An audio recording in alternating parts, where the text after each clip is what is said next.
పోతే శపిస్తాననే ఈ క్రోధనుడెక్కడ, ఇక ఇతను ఇక్కడ ఉండడానికి వీల్లేదు, ఉత్తరక్షణం కాశీ విడిచిపెట్టి వెళ్ళిపోవలసిందే అంటే కాశీ విడిచి అగస్త్య మహర్షి పార్వతీ కళ్యాణంలో అందరూ వచ్చేస్తే ఒరిగిపోయింది భూమి. స్వామీ శంకర కంకణోరగపతి కామధ్వంసక సంపూజ్య బృందారక ఎల్లలోకములు మీ కళ్యాణమంచూడ సంప్రీతించనుదేశియుండుటను చేసి మహావ్రేగై భరంబోర్వక ఈ భూమీ చక్రము కుంగే సమతం పొందించి రక్షింపవే అని అడిగాడు శ్రీ మహావిష్ణువు ఆ రోజున. భూమి వంగిపోయింది పార్వతీ కళ్యాణంలో, అందరూ వచ్చేయడంలో. ఈ చక్రం ఇలా వంగితే ఇప్పుడు ఎలా అంటే మహాతపోదురంధరుడైన అగస్త్య మహర్షిని దక్షిణానికి పంపమన్నారు. అప్పుడు అగస్త్య మహర్షి దక్షిణానికి అడిగితే నిలబడింది భూచక్రం. కాబట్టి ఆయన అసలు నిజంగా మీరు వినాలి, కాశీపట్టణంలో అగస్త్య మహర్షి ఆశ్రమం ఏమిటో, ఎలా ఉంటుందో, ఆ లోపాముద్ర ఏమిటో, ఆ తల్లి ఏమిటో, వాళ్ళిద్దరి అనుష్ఠానం ఏమిటో, ఆ ఆశ్రమంలో ఎలా ఉంటాయో, అబ్బబ్బబ్బ కాశీపట్టణ వైభవం వర్ణిస్తారు, అద్భుతం అన్నమాట. కాబట్టి ఆ అగస్త్యుడు వెళ్ళిపోతూ అంత ఏడ్చాడు మహానుభావుడు. ఆయన మళ్ళీ రావచ్చు కాశీ, కానీ భూమి కోసం అన్నట్టు ఉండిపోయారు ఆయన, వింధ్యపర్వతం కోసమని ఉండిపోయారు ఆయన.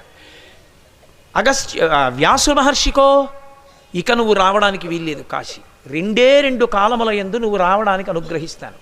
ఒకటి పితృతిథి కాలమునందు కాశీపట్టణంలోకి రా, నేను కాదనకూడదు. 2 గొప్ప పుణ్యకాలం ఏదైనా తిథి ఉంటే ఆ కాలమునందు లోపలికి వచ్చి బయటికి వెళ్ళిపోవు, అంతేకాని నువ్వు ఇక కాశీవాసము చేయడానికి అవకాశం లేదు. అప్పుడు వెళ్ళిపోయాడు వ్యాస భగవానుడు.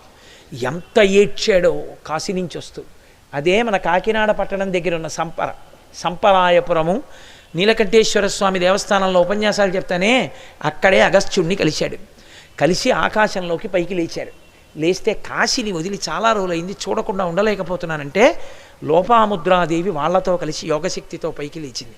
లోపాముద్ర అంటే కేవలం పేరు అనుకుంటుంటారు, కాదు. లోపాముద్ర అంటే ఏమిటో తెలుసా అండి?